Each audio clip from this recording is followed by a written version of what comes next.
The Battle of Teutoburg Forest, a clash of cultures and empires.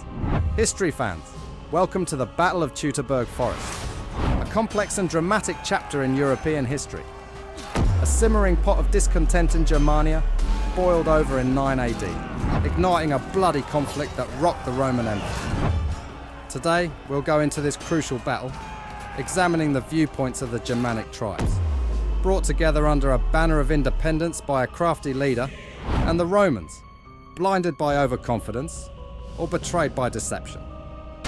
We'll analyse the tactics, errors, and enduring effects of the Varian disaster, a conflict that destroyed the notion of Roman invincibility, changed the path of history, and permanently changed the relationship between the empire and the wild tribes to the north. Roman expansion and Germanic discontent, a world in motion. The Roman Empire was a massive force at the start of the 1st century AD. Triumphs in Gaul had driven the imperial borders north, encroaching on the vast and enigmatic territory of Germania. Envision a region characterized by thick forests, perilous bogs and fiercely autonomous tribes, each possessing distinct customs, dialects and leaders. Augustus and other ambitious Roman emperors saw Germania as a potential threat as well as an opportunity. Bringing these tribes under control would protect the Roman frontier, increase the empire's dominion, and maybe produce important resources. The story was different on the other side of the Rhine. Germania was a patchwork of separate tribes with intricate relationships rather than a single state. At first, certain tribes, like the Cherusci, worked with the Romans because they saw them as possible partners against competitors. Whereas growing up in Roman culture but feeling strongly rooted in his Germanic heritage, a young prince by the name of Arminius considered Roman expansion as a danger to the freedom and way of life of his people. Publius Quinctilius Varus, a Roman on the go. Publius Quinctilius Varus led the Roman legions into Germania. As an experienced statesman and general, Varus viewed Germania as his opportunity to establish his reputation. On the other hand, other historians present a less positive image. Varus might have been conceited and misjudged the difficulties of ruling and appeasing the Germanic tribes. His oppressive methods, such as imposing Roman law and taxing the Germanic peoples, stoked animosity among them. Seeds of rebellion. Arminius, the mastermind. Arminius took advantage of this unhappiness and surreptitiously started to bring together different Germanic leaders under a single cause: resistance against Roman occupation. Secret meetings were held deep within the forest, rumours of revolt circulating on the breeze, and a burgeoning disobedience among the Germanic fighters burned like fire. Arminius had a bold plan. He would take advantage of the hubris of the Romans and entice Varus's armies into the dangerous territory of the Teutoburg Forest, an area that is thought to be around the size of present-day Switzerland. Interesting fact, it is estimated that the Teutoburg Forest covers an area of about 35,000 square kilometers, or 13,500 square miles. Here the terrain was choked with intricate networks of marshes and woods, making it ideal for surprise attacks and impeding the efficiency of Roman formations, which mostly depended on open areas for movement. Moreover, the Germanic fighters would have a huge advantage in mobility and terrain expertise, because they were used to fighting in these kinds of situations. A fatal march. Varus leads his legions into the trap. Seemingly unaware of the impending storm, Varus sent his armies farther into Germania in the summer of 9 AD. His motivations are still up for discussion. According to some historians, he was overconfident in his attempts to expand the Roman Empire's dominion and seize the fruits of conquest by establishing a permanent Roman presence in the center of Germania. Varus had been campaigning in the area for several years, subduing different Germanic tribes, which lends credence to this story. It is possible that he thought Germania was sufficiently subdued and prepared for Roman rule and taxation. Some, though, think there was more to the tale. The Germanic chieftain Arminius, who had risen through the ranks of the Roman auxiliary army, is mentioned by them. Arminius had become a citizen of Rome and had fully integrated into Roman society. Nonetheless, he covertly brought together numerous Germanic tribes under a single banner in an astounding treachery.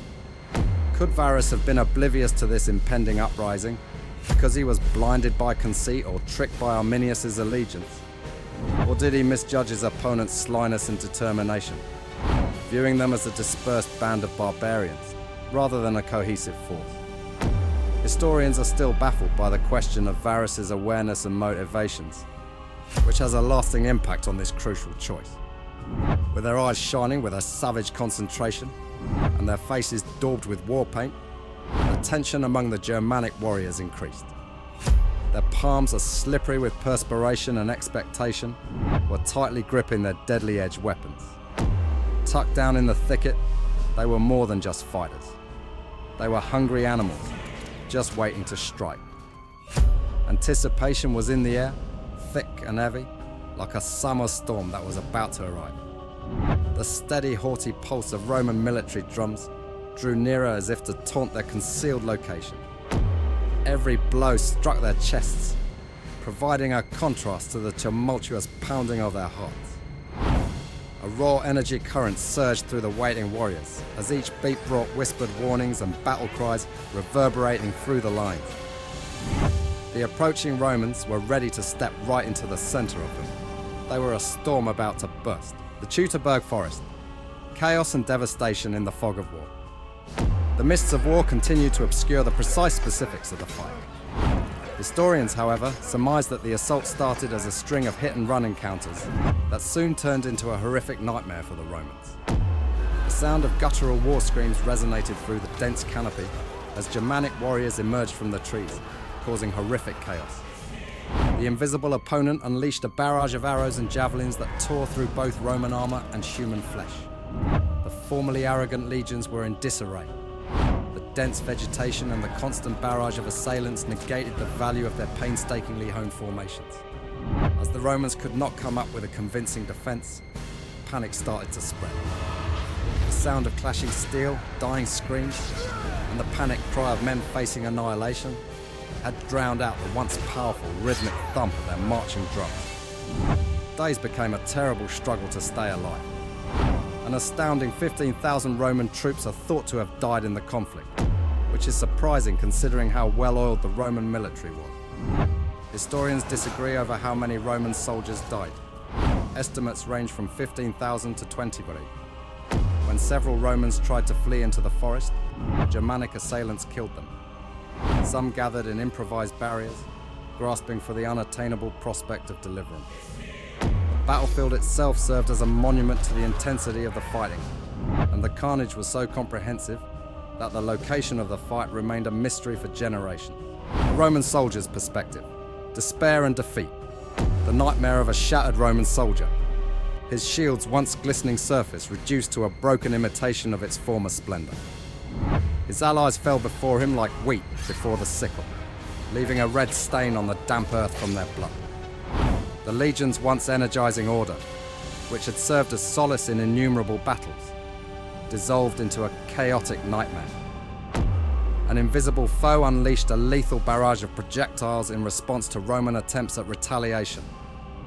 He could feel the slightest movement of the leaves and the crack of a twig, picturing hideous faces in the fading light. It felt heavy in his hand, his once proud gladius, his faithful friend in innumerable campaigns. His eyes watered from sweat, making the already terrifying image less clear. The smell of burning flesh and the metallic tang of blood thickened in the air. With each forced breath, his body erupted in protest, his throat drying out. His carapace, which was previously gleaming armor, felt like a burning jail because of all the scratches and dents, which were reminders of the fights and fallen allies. Instead of the soldierly discipline instilled in him since he was young, despair seeped into his bones. The woodland appeared to be hostile, with its thick underbrush obstructing his path, and its tall trees resembling twisted behemoths, their limbs extending like bony fangs. The sun was obscured by the thick canopy, shrouding the sight of horror in an oppressive shadow. The Roman soldier missed the routine of the camp, the friendship of his comrades, and the rhythmic cry of the bucina that directed their steps. Anything but this never-ending horror, this death symphony that belied his legion's once glorious mission. Aftermath? A Roman catastrophe, a Germanic triumph. The Romans suffered a devastating blow at the Battle of Teutoburg Forest, which tore apart their once unbreakable empire. The 17th, 18th, and 19th legions disappeared completely. The elite foundation of Roman military power, around 20,000 warriors, was completely destroyed. The huge network of the empire was rocked by the news of the calamity, which was first spread quickly through rumors and subsequently by anxious messengers. It went right through the center of Rome. It was thought that Emperor Augustus, who had brought the empire to a period of peace and prosperity, had fallen into despair. The Roman historian Suetonius describes Augustus's extreme sadness. The once stoic ruler is said to have paced his palace's halls, pounding his head against the walls and sobbing, "Quintilius Varus, give me back my legions." He even proclaimed a national day of mourning, an unparalleled show of grief in Roman public life. Ever aware of the vibrations in the political landscape, the people of Rome felt fear's cold grip tighten around their hearts. Deep in a distant woodland, the air of invincibility that shrouded their soldiers had crumbled. The effects of Teutoburg Forest went much beyond Rome's psychological upheaval. The military apparatus, which was hitherto an unrelenting force of conquest, faltered and stopped. The task of replacing the legions was enormous. Rebuilding lost manpower and training new troops took years. Above all, the psychological damage was severe. The centuries-long cultivation of Roman invincibility appeared to have crumbled. Germanic tribes were now viewed as a serious threat, having previously been written off as barbaric rabble. The Romans found themselves in a precarious situation following the fight. The natural border that separated Roman Gaul from the wilds of Germania was the Rhine, so protecting it was of utmost importance. The effects of Teutoburg Forest went much beyond Rome's psychological upheaval. Inspired by their triumph, Germanic fighters swept over the Rhine, robbing towns and pushing the limits of Roman fortifications. With the mission of re-establishing order, General Germanicus launched several counter-offensives well into Germania. He brought back the lost Roman standards, an essential mark of honor, and dealt severe wounds to the Germanic tribes. Clear triumph, nevertheless, remained elusive. Roman attempts at conquest were thwarted by the Germanic warriors' guerrilla warfare and impenetrable woodlands. Europe's strategic terrain had irreversibly shifted. The grandiose dreams of Roman conquest into Germania were firmly abandoned. Once considered a temporary boundary, the Rhine is now considered a permanent line in the sand. Roman troops were vigilant in their patrolling of the frontier, always alert to the threat that loomed in the shadows of the Teutoburg Forest and the murmurs of insurrection. Conflict not only established Germanic independence, but also signaled a change in Roman expansion strategy. For the first time, the empire's territorial aspirations came to an end. Teutoburg Forest's psychological effects persisted for generations. Roman authors, who were always mindful of their country's reputation, minimized the importance of the loss. Another Roman writer, Tacitus, shifted the blame away from the Germanic fighters' skill and placed it on Varus's conceit and tactical errors.